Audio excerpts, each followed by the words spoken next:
Welcome in. Welcome in. We back. We back and we rolling. Joint pod. Let's go. Yes, sir. Welcome to the Face Mask Podcast. What's going on, Nick? I'm good.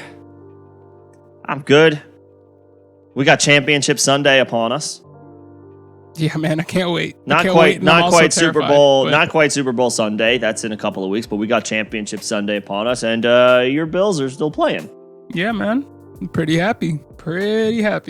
We will we'll be breaking down Championship Sunday, but not this episode.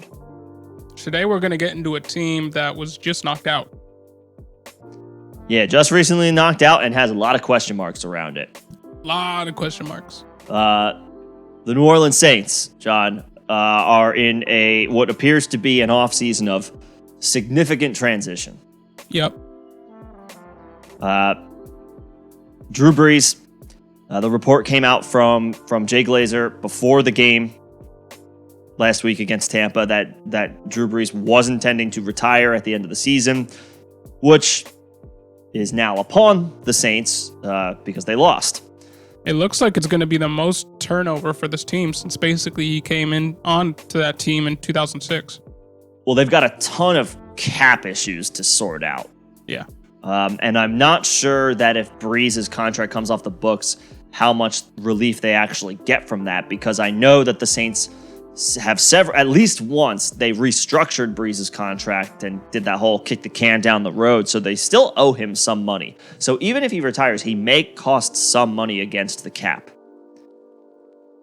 But from what I've heard, through restructures and extensions and that sort of thing, they can altogether save about $140 million on the cap, which is kind of an insane number. But if the cap is scheduled to be going down this season, due to COVID, it's been rumored to be going down to 175 million. The Saints will be 75 million over the cap as it stands right now. Yeah, they're not in good shape. They have a lot to do. They got a lot of money strapped up to the current roster, which needs a bit of an overhaul. And without Brees, there's a lot of question marks around this team moving forward. Now, after the game, he was asked about retirement in his press conference, and he kind of danced around it, which is kind of expected in the right then and there moment. It's not often that a player will up and say, "Yeah, I'm retiring" or "I'm done." So Brees said he was going to take his time and think about what he wants to do. All indications are he is retiring. What the Saints choose to do, that's up to them. But what we're here to do is talk about how that impacts one of the most important and significant players when it comes to fantasy football, and that's Alvin Kamara. We just did a way too early mock draft for 2021, and John, you took Kamara second overall. This was under the assumption that Brees was returning. I was not factoring in Brees moving on or anything. There was still the possibility that he would go all the way, and then maybe he comes back another year, because we've seen QBs who get older and older are still playing relatively effective. I mean, look at Tom Brady and stuff. So and we all know Brees is an outlier. But as it stands right now, it doesn't look all too promising that he's going to be returning as a Saint. No. Or at all. So what that means for Kamara is he could be playing with Jameis Winston next year. He could be playing with Taysom Hill next year. There could be a third party that we don't yet know about, and the offseason needs to unfold in order to see what happens. But regardless, Kamara is going to be losing probably the most important element of his fantasy impact, which is Brees, who so frequently would check it down to Kamara as part of what the Saints wanted to do on offense with Brees in there as the quarterback. That workload is not set in stone like it used to be. Part of that has to do with the fact that Brees' arm isn't as strong as it was when he was in his 30s. He was 42 this season, and that's kind of a crazy age to think about somebody playing one of the most, if not the most physical sport in the world. Yep. But Alvin Kamara had the second most targets as a running back in the NFL last season to J.D. McKissick of all people. And this is a font of production that he's relied on. He had 107 targets last season. That accounted for a little bit over 25% of Drew Brees' total targets, which is insane. That's a huge workload. And there's no way we can expect that moving forward from any quarterback. No, short of them signing another 40-some-odd-year-old guy with a noodle arm, you would have to expect that the next quarterback for the Saints is, not going to be a check down artist. It's going to be more of a quarterback, especially if it's Winston, who seems like the obvious move up the depth chart. But right. Again, we have no idea. What we do know is that target share is no longer safe. So, with that said, you took him second a week ago under the impression that Brees was returning. Now that we are all but convinced that Brees is retiring, that he's done, where do you draft Alvin Kamara in 2021? I have a real hard time figuring this one out because this is a guy that has never rushed for over 1,000 yards in his 4 years in the NFL. He's going to be coming into his age 26 season. This is a guy who has, as we mentioned before, succeeded through the air. Yep. He had 100 targets, 105 targets, 97 targets, and 107 targets in his career. And, I mean, we're happy if a running back gets 40 targets. You know what I mean? Yeah, we talk about, say, 50 targets Jacobs. as a good year. Yeah. We talk about Josh Jacobs getting a bump up in targets, and that's and then we expect bigger things from him. So I don't know what to do with him. But on the high end of my projections, I would say, would be putting together something like a Aaron Jones-ish kind of stat line, which would still make him a first-round pick. Right, and a top 5 running back. Right. I mean, we know he's still going to be used a ton. He's a great weapon to use, and they're not going to take him out of the passing game altogether because that is such a huge strength of theirs.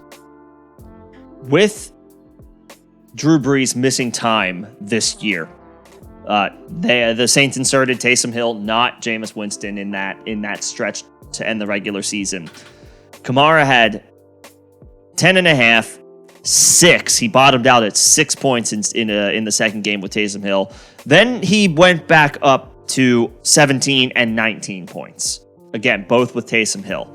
Now, yes, to your point, the receptions weren't there, but he was able to get it done on the ground. He had 45 and a score, 54 yards in the 6-point bomb, but then 88 rushing yards and a touchdown, followed by 50 yards and a touchdown. So, yeah, that's not RB1 top 3 high-end numbers, but, that's still solid production at a premium position.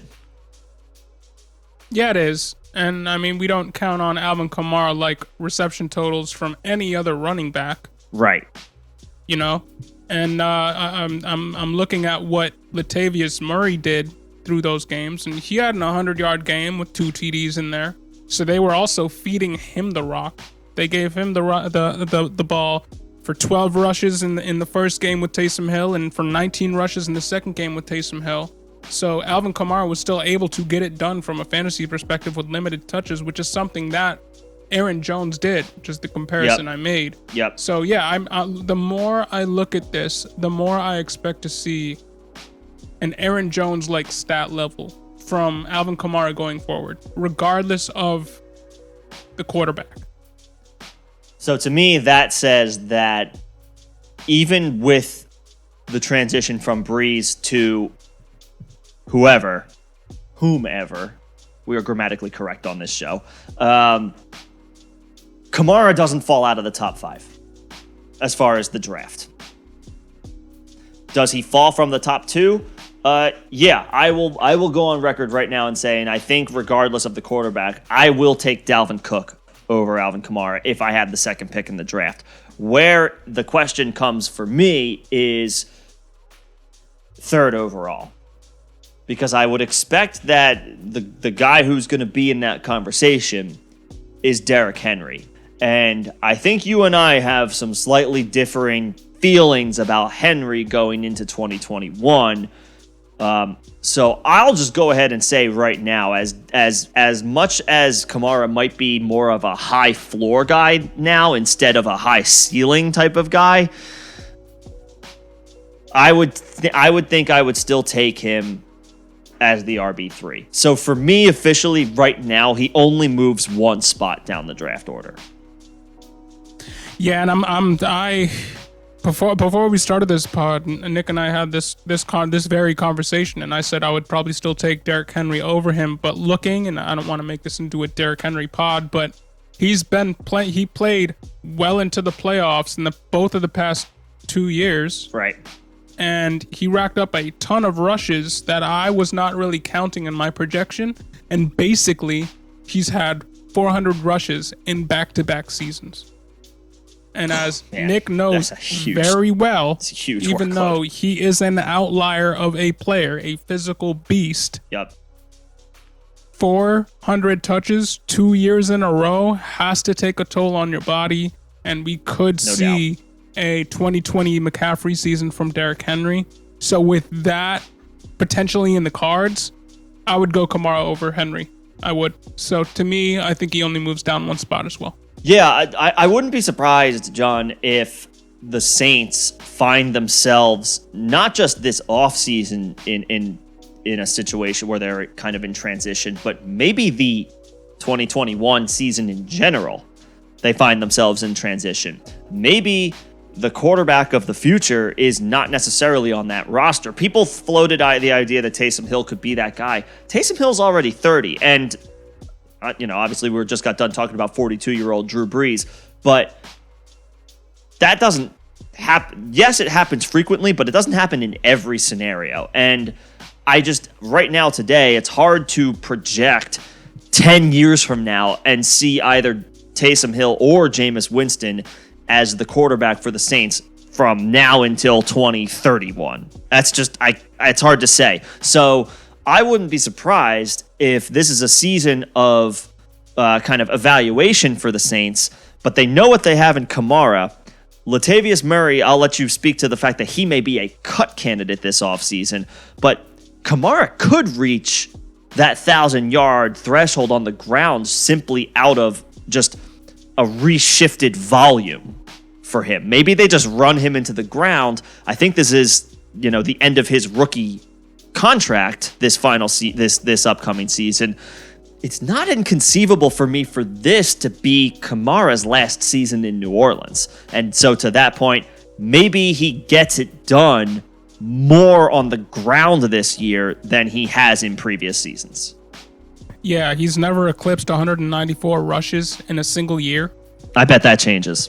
And I think, I would bet that goes up. I bet that goes up 200 to 250, 250, 280. I don't think he eclipses 300 because I don't think he's that type of player, because I do think they will still try to force him the ball through the air. Absolutely. And they will still use another battering ram type running back in that offense.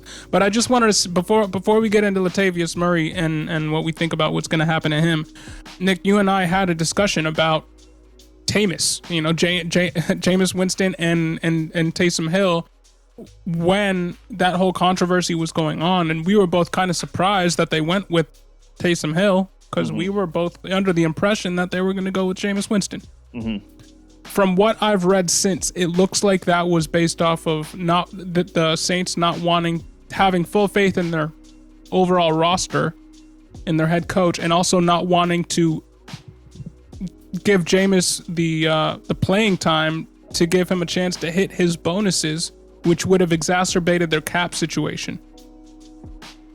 So I think they gave they gave the starting quarterback role to Taysom Hill to avoid getting themselves into worse cap, not because they think that Taysom Hill is the quarterback of the future necessarily. That makes sense. I think that they were giving him a 4-game run to see how he would do, because they've never seen, despite him being 30, they've never actually seen it. Right.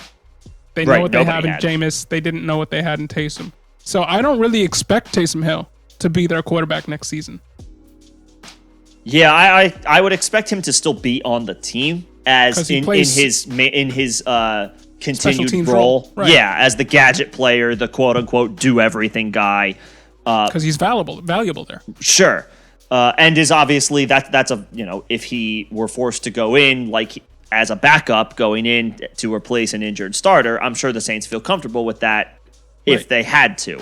But yeah, I would say Winston right now is the front runner for the job just because he's currently on the roster. And we all know that Jameis Winston loves to throw deep balls. He doesn't like to throw short passes. Yeah, he's not a check down quarterback. No. So, right. So I think while Kamara's workload is relatively safe, I agree that, 75 targets might be a little bit more of a realistic number than over 100. Yeah, I'm with you.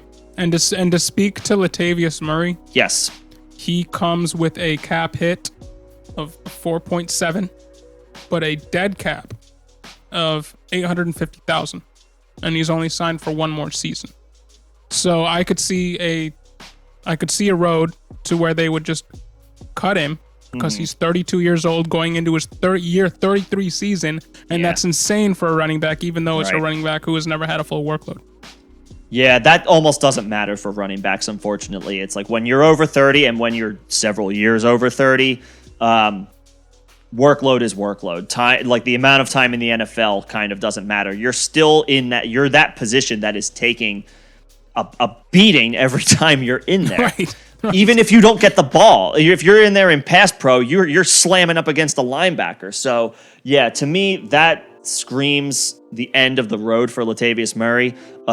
Obviously, Kamara will not step into, say, a Derrick Henry role where he's getting 400 touches. I would expect the Saints to draft a guy probably late who will be the complementary piece to Alvin Kamara. So what does that mean for Kamara's workload? Like I said earlier, I could see more carries in his future for 2021 before ultimately the Saints let him walk. That would not surprise me at all. I will say this though, they signed him. They to did a sign 5-year him. Deal. They signed him to a contract in 2020. Yeah, they'll be regretting that soon enough. So he carries a dead cap hit of $24 million. Okay, he's got. All right, so never mind. So he's not going anywhere be with the team, but he's going to remain a focal point of the offense. Just that contract demands it. Right, now the first potential out is in 2024 because his dead cap hit goes down to $3 million and his cap hit is around $14 million. So I do see a route to them kind of cutting ties in 2024. Right. But I don't think they're going to have the mentality where they want to run this guy into the ground quite yet. I think we're maybe a year or two out from that. Because I would think that they would want to keep their franchise guy, who's still relatively young, healthy. Yeah, I'm sorry. I forgot about the contract extension. It seemed like the situation was kind of formulating in my head where this could be maybe a not very good Saints team in 2021, so they lean even heavier on their running back. I still think they can do that. I still think 200. I would say a minimum of 220 touches can be on the ground. Carries can be expected from Kamara. And then, I would say maybe instead of 100 targets, it might be around the 75 range, and maybe he catches 50 passes. Yeah, which that's you're still talking about an RB1. You're still talking about it depending on the quarterback, sure, and everything there. But I think your assessment of the situation is spot on. Yeah, to me, at the end of the day, he's such a dynamic talent. He is the focal point of that offense. And if the incoming quarterback in any way struggles, well, then they're going to lean more on Kamara. And that's not an offense where I'm concerned too much about the rest of the personnel because they've got a very strong offensive coaching staff. They know what they're doing. They're going to keep their centerpiece in Alvin Kamara involved. So to me, I was originally concerned that he that his ADP could end up being too high. Now, after assessing the situation, I don't see a reason to take him out of the top 3 for 2021 redraft. Yeah, I don't either. And I'm looking at his games from 2020.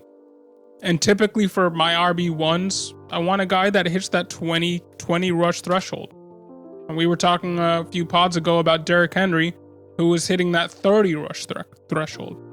I typically like my RB1s to have at least 20 if they are running back, running on the ground running backs. Mm-hmm. So basically anybody except Alvin Kamara. Right. I want him to hit that 20 rush threshold. That benchmark, and, the 2 times that he did that in this past year, in one of those games he had 155 yards and 6 TDs. that was that wild Vikings game that either made or break you in championship week. Right, and then the very following game, he had 23 rushes for 99 yards and 1 touchdown. So there you go. If he becomes a guy that gets on average 20 rushes, 22 rushes, I think he could. What I dare say, I think he could exceed what our projections were for Aaron Jones. Yeah, I mean he's a superior talent to pretty much anybody not named McCaffrey. Right. And I think he remains a major part of what the Saints want to do on offense in 2021, regardless of the quarterback. So I don't see any reason to take him out of the top 3 of your rankings. The only conceivable name that I, at this point, would move above him, who I previously didn't have above him, is Dalvin Cook.